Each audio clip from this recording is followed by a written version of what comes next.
Baxın, motivasiyanın iki növü var. Biri daxili motivasiyadır, biri xarici motivasiyadır. Bunların fərqi nədir? Xarici motivasiya odur ki, kimsə səndən nəsə istəyir və sənə ora getmək üçün motivasiya verir. Misal üçün, deyir ki, bax, oxumasan universitetə girməzsən. Niyə? Valideyn üçün vacibdir ki, sən universitetə girəsən. Niyə? Çünki diplom alacaqsan, sənə sonra hansı şirkətlər deyəcəklər və yaxud diplom alacaqsan, sonra elçi gələndə deyəcəklər ki, qızımız oxuyur. O, xarici motivasiyadır. Bir də var daxili motivasiya. Siz özünüz bir yol seçirsiniz, öz gələcəyinizi görürsünüz, gələcəkdə harda olduğunuzu görürsünüz və ora getmək üçün oxuyursunuz. Məsələn, mən stomatoloq olmaq istəyirdim, mənim motivasiyam var idi.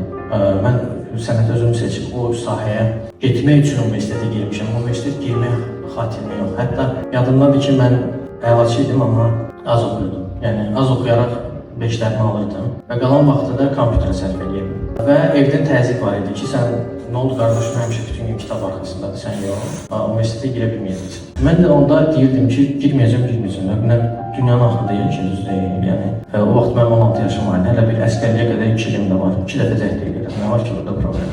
Amma mən kompüterlə məşğul olmaq istəyirəm, mənim ehtirasım budur. Və nəticədə oxumaya Tibb Universitetinin stomatoloji fakültəsinin yüksək balla ödənişsiz fakültəsinə daxil oldum. Və ondan sonra o azadlıq əldə elədim ki, artıq siz istəyəni verdiyin, yəni sizin motivasiyanızı həll elədik ki, oğlan universitetdə oxuyur. İndi icazə verin, mən öz xəyallarımın arxasınca gedim.